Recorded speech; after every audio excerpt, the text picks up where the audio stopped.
Printing a double-sided poster using HP SmartStream with HP PageWide XL Pro Printer Series.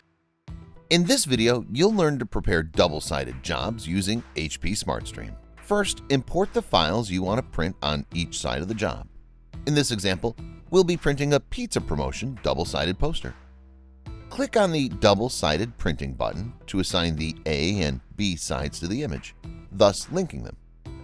HP SmartStream will automatically rotate the side B to help the user with the flipping and loading of the sheets.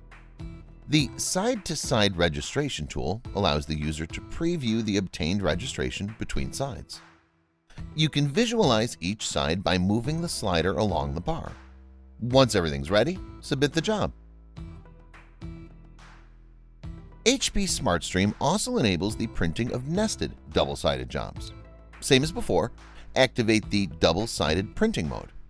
HP SmartStream will replicate the adjustments made on side A on side B to ensure correct alignment between the sides. By clicking on the double-sided nesting button, you can configure the nesting of the images.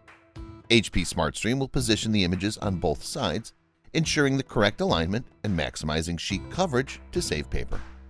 Once everything's ready, submit the job. Click the Playlists tab in YouTube to find HP videos in other languages, and search our channel to find official HP support videos.